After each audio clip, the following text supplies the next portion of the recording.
पूरी रात तांडव किया गया और पूरे शहर को आग में झोंक दिया गया, क्या कहेंगे मंत्री जी? मैनपुरी बस अब आज चुनाव प्रचार खत्म हो रहा है सर, किस तरीके से देख रहे हैं अखिलेश यादव के रोड शो? देखिए, मैं समझता हूँ कि जो मूल चरित्र समाजवादी पार्टी का गुंडई लफंगे अराजकता का रहा है, वो असली स्वरूप उन्होंने दिखाने का काम किया है। कल समाजवादी पार्टी के नेता, राष्ट्रीय अध्यक्ष अपनी पत्नी डिम्पल यादव के पक्ष में रोड शो की अनुमति लेने का काम किए थे। उन्होंने रोड शो किया और रोड शो नहीं था बल्कि गुंडई का प्रदर्शन था। न सिर्फ महाराणा प्रताप की जो देश के शौर्य वीर हैं, जो राष्ट्र की एकता अखंडता के लिए जिन्होंने जीवन भर घास की रोटियां खा के भीलों को दबे कुचलों को इकट्ठा करके उन मुगलियों से लड़ने का काम किया, ऐसा बड़ा राष्ट्रभक्त और राष्ट्र नायक उसकी मूर्ति पर कल सारा उनका अपमान करने का काम किया है, गुंडई करने का काम किया है, तोड़ फोड़ करने का प्रयास किया है। और जो अपमान किया है वो समझता हूँ कि कोई भी राष्ट्रभक्त और देशभक्त इसको सहन नहीं करेगा। यही नहीं किया, इससे पहले जिस चौराहे से वो निकल के आए वहाँ इनके जो महाराणा प्रताप के जिन्होंने अपना पूरा जीवन भर की कमाई जिन्होंने अर्पित करने की काम की, ऐसे बाबा साहब की मूर्ति पर भी इन लोगों ने वहाँ तोड़ फोड़ करने का काम किया है।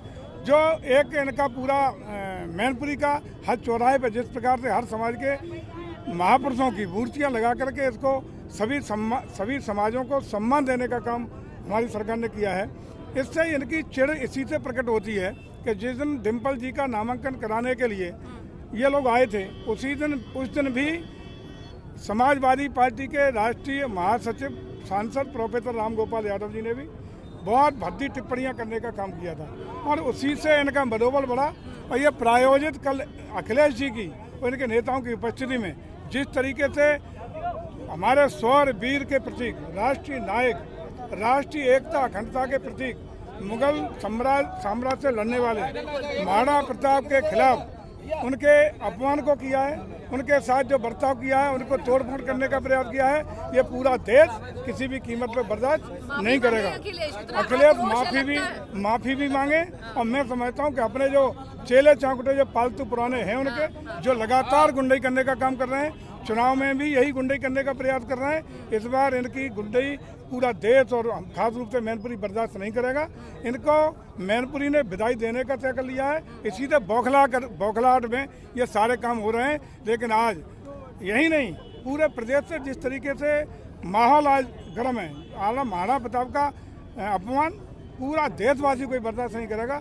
आज हर जिले में धरना प्रदर्शन शुरू हो रहे हैं, हर जिले में आक्रोश हो रहा है और इस चीज़ को मैं समझता हूँ कि देश बर्दाश्त करने वाला नहीं है। साथ ही साथ कल उन्होंने एक और घटित कर किया है। इस घटना को घटित होने के बाद उन्होंने एक वीडियो वायरल करके अपने एक कूटनीतिक वीडियो वायरल किया है, जिसमें हमारे यादव समाज के भाइयों के प्रति घोर आपत्तिजनक टिप्पणी की गई है। जबकि वास्तविकता यह है कि यादव समाज के साथ साथ सभी समाजों का सहयोग, समर्थन और आशीर्वाद चूंकि भाजपा को मिल रहा है, तो इन्होंने समाज में विद्रोह फैलाने के लिए, आपसी कटुता फैलाने के लिए छत्तीस समाज को गाली देते हुए, दर्शाने हुए यादव समाज को भद्दी गाली देने का काम करा के वीडियो वायरल कर रहे हैं। हम आयोग से मांग भी करेंगे कि इसकी जांच करा के जो भी दोषी हों उनको जेल भेजा जाए, ये फर्जी वीडियो को रोका जाए और ये जो बेमरुस जाति आधार पर फैलाने का प्रयास समाजवादी पार्टी का हताशा, निराशा और हार की स्थिति में आज अखिलेश यादव बौखला गए।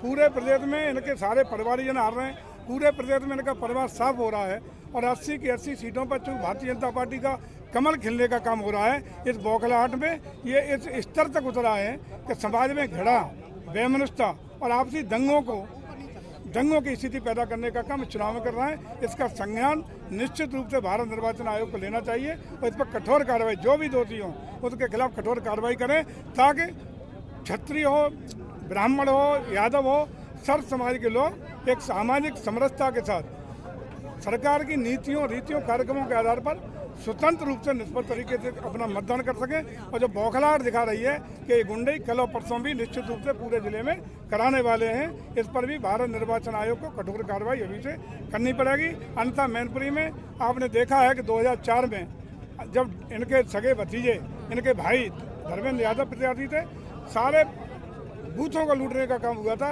वो हिंदुस्तान का लोकतंत्र शर्मसार हुआ था जब पूरे लोकसभा का पुनर्मतदान कराने का निर्णय भारत निर्वाचन आयोग को लेना पड़ा था।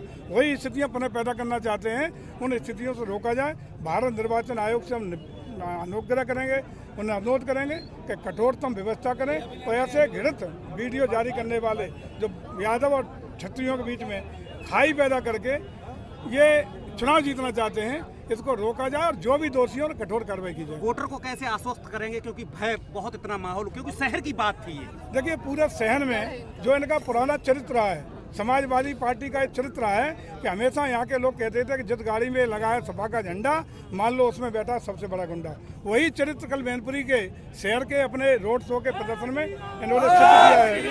और आज शहर की जनता, हमारे मैनपुरी की जनता, मैनपुरी लोकसभा की जनता भयभीत है, पूरी तरह भय में है। और मैं समझता हूँ इसके लिए कठोर कार्रवाई प्रशासन को और भारत निर्वाचन आयोग इस समय चुप देख रहा है। भारत निर्वाचन आयोग से हम आग्रह करेंगे कि इस पर कठोर कार्रवाई इनके खिलाफ की जाए। जिस तरह का वातावरण हमारे कल व्यापारियों को धमकाया गया है, पिटकाया गया है, गालियाँ दी गई हैं, आदरणीय योगी जी को गालियाँ दी गई, आदरणीय मोदी जी को खुलेआम गालियाँ दी गई, आप वीडियो देख सकते हैं। और उससे ऐसा वातावरण बन गया है कि पूरा शहर, व्यापारी, उद्योगपति सारा भयभीत है। इसके लिए निश्चित रूप से इनके खिलाफ, समाजवादी पार्टी के राष्ट्रीय अध्यक्ष के खिलाफ, उनके पदाधिकारियों के खिलाफ और जो भी जिम्मेदार अन्य लोग हैं उनके खिलाफ कठोरतम कार्रवाई करने की मांग करते हैं। और ऐसे महाराणा प्रताप जिन्होंने अपना जीवन पूरा राष्ट्र को समर्पित किया, भील न जो दबे कुचले शोषित पीढ़ियों की सेना बना करके जिन्होंने अंग्रेजों के खिलाफ जो राष्ट्रभक्ति का काम किया, और उनके फाइनेंसर बाबा साहब दोनों का अपमान जिस तरीके से हुआ है, ये न शहर बर्दाश्त करेगा, न लोकसभा बर्दाश्त करेगा, न देश बर्दाश्त करेगा, न उत्तर प्रदेश बर्दाश्त करेगा। कठोर निंदा करते हैं और कठोर कार्रवाई की भारत निर्वाचन आयोग से मांग करते हैं। और जो भी वीडियो उल्टे सीधे जारी हो रहे हैं उन पर रोकने की मांग करते हैं।